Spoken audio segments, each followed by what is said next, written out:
대상자가 많이 늘어나면서 세액도 많이 늘어난다고 할 수 있는데요.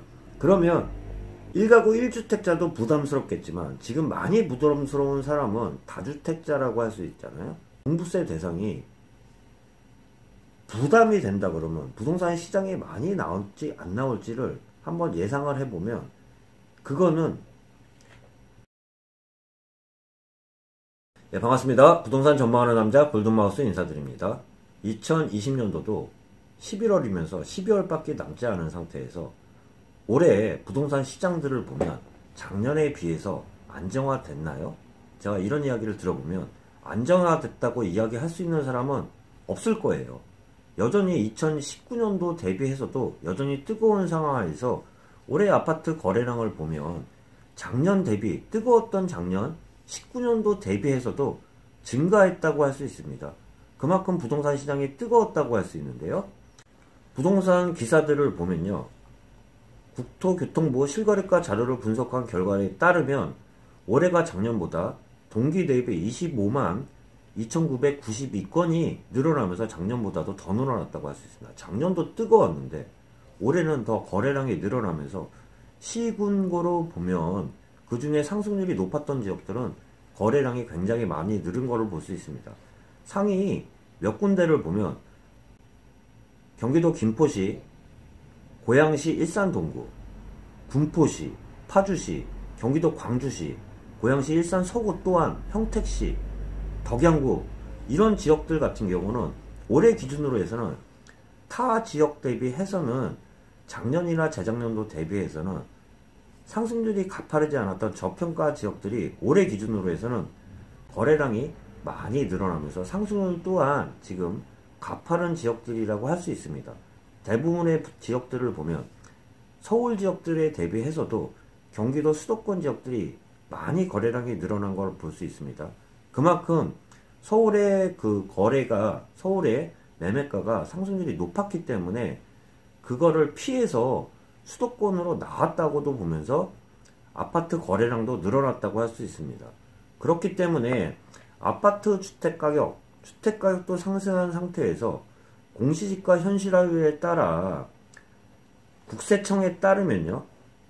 종부세 고지서까지 발송이 되면서 12월 15일까지 발송이 되면서 그 고지되는 인원이나 세액들을 보면 전부 19년도 대비해서도 다 늘었다고 할 수 있습니다. 국세청 자료들을 따라 보면요. 19년도 대비해서도요. 2020년도 인원수는 전국적으로 보면요. 인원수도 28.3%가 늘어났으면서 세액 또한 42.9%나 늘어났습니다. 대표적인 서울 지역 같은 경우도 인원수, 세액 31.9%, 세액도 43%나 늘어났습니다. 수도권의 인천, 경기를 봐도 대부분의 지역들이 인원들이 상승을 하고 있어요. 눈에 띄는 지역들을 보면 대전이나 세종 지역 같은 경우가 가파르게 인원수도 증가하면서 세액도 증가한다고 볼 수 있습니다. 대전 지역들을 보면요. 인원도 57.1%, 세액은 100%나 증가하는 지역이 대전입니다. 그만큼 부동산 시장이 뜨거운 시장이라고 할 수 있는데 전국적으로 봐서도요. 세종 같은 경우도 인원이 33.3%가 증가가 된 상태에서요. 세액 자체도 63%나 늘어난 지역이 대전, 세종입니다. 눈에 띄는 지역들을 보면 제주 같은 경우는 올해 집가 상승률을 보면 유독 전국 중에서도 약한 지역인데요. 인원수는 똑같이 변동이 없지만 세액 자체는 244%나 크게 늘어난 특이한 현상을 보이는 지역이 제주 지역이라고 볼 수 있습니다. 그 이외에 하락한 지역도 나오는 지역이 있는데요. 울산 지역 같은 경우는 그 인원수가 증가되지 않으면서 세액 자체는 약 30%나 줄어드는 그러한 지역들이 전국적에서는 울산 지역이라고 할 수 있습니다. 그 이외에 울산 지역들을 빼고는 전국적으로 전체적으로 종부세 대상자가 많이 늘어나면서 세액도 많이 늘어난다고 할 수 있는데요. 그러면 1가구 1주택자도 부담스럽겠지만 지금 많이 부담스러운 사람은 다주택자라고 할 수 있잖아요. 그럼 부담이 된다 그러면 부동산 시장에 많이 나올지 안 나올지를 한번 예상을 해보면 그거는 종부세도 부담스럽지만 양도세가 더 부담스러운 상황이라고 할 수 있습니다. 지금 시장 자체는 다주택자들 입장에서도요. 1가구 1주택자야 1가구 1주택 비과세 요건을 갖추면 양도세를 많이 절세할 수 있겠지만 다주택자는 그러지 못한 상황이에요. 그런 상황 하에서 지금도 부담스럽지만 2021년도 내년 6월 1일부로 지금보다도 더 중과한다는 그런 내용들이 있잖아요. 지금도 1가구 2주택자는 기본세율의 10%, 2주택자는 20%인데 거기다가 10%씩 더 중과되는 연도가 내년 6월 1일이라고 할 수 있는데 그런 분들은 부동산 시장에 지금 팔고 싶어도 팔지 못하는 상황인데요. 그러면 이런 상황에서 매물 자체가 많이 나올까요? 한번 보면 부동산 시장 가격이 매매 가격이 특히 꺾인다 그러면 그 사람들 입장에서도 가격이 꺾이는 상태에서 부동산 종부세도 무섭고 재산세도 무섭기 때문에 일부 시장에 좀 물건들이 많이 나오겠지만 지금 아직 꺾이지 않는 상황 하에요.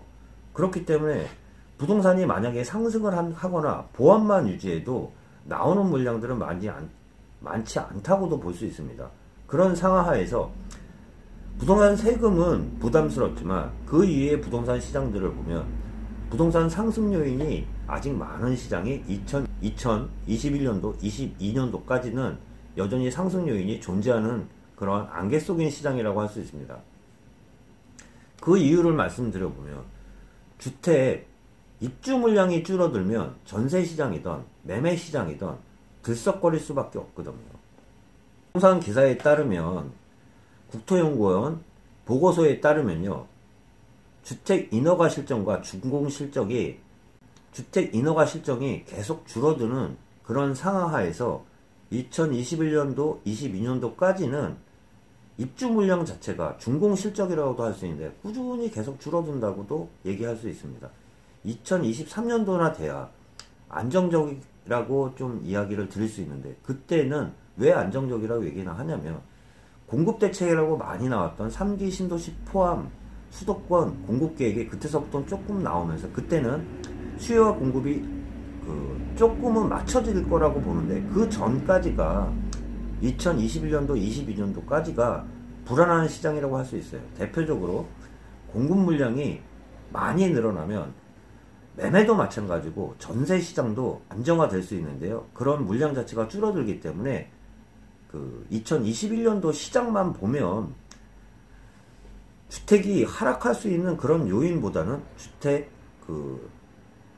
공급 물량이 줄어드는 거는 부동산 안정화를 논할 수 있는 그러한 요인이라고 말할 수는 없습니다. 오히려 상승 요인이라고 할 수 있죠. 그런 상황 하에서 임대차 3법 중 임대차 2법이 발의가 되면서 매매 시장도 여전히 지금도 불안한 시장 하에서 전세 시장이 들썩들썩거리면서 매매 시장으로도 제가 영향을 많이 미치고 있다고도 하는데요. 전세 시장 역풍으로 매매 시장까지도 오히려 연일 신고가를 나타내는 지역들이 있습니다. 기사들을 잠깐 보면요. 전세 대책 이후에도 매매가 신고가가 기록한 수도권 주요 단지들을 보면 연일 아직까지도 신고가가 나타나는 지역들이 많아요. 지방들은 더 하겠지만 수도권도 마찬가지고 전체적으로 보면 서울 용산구, 이천동, 한가람 아파트나 서초구 우면동, 서초힐스, 고양시 일산 마두동 백마마을, 또한 안양 평천동, 꿈마을 우성까지 해서 연일 신고가를 나타내는 상황 하에서 계속 부동산 시장 자체는 안정화를 논할 수 있는 시장 자체는 아니에요. 부동산 세금이라고 할 수 있는 재산세나 종부세는 부담스럽지만 양도세가 더 부담스러운 상황 하에서 일부 입주 물량이 2021년도, 22년도까지는 줄어드는 상황 하에서 부동산 가격이 꺾이지 않으면 다주택자들도 부동산 시장에 실질적으로 매물을 내놓은 시장은 양도세는 더 무서운 상황이에요. 그런 상황 하에서도 부동산이 꺾인다 그러면 물량들은 많이 나오겠지만 부동산이 횡보를 하거나 오히려 상승을 하면 부동산 시장에 나오는 물량은 크지 않을 거라는 말씀과 함께 오늘 전체적으로 부동산 시장에 대해서 간단히나마 여러분 찾아뵙고 이야기 나눴습니다. 예, 골든마우스였습니다.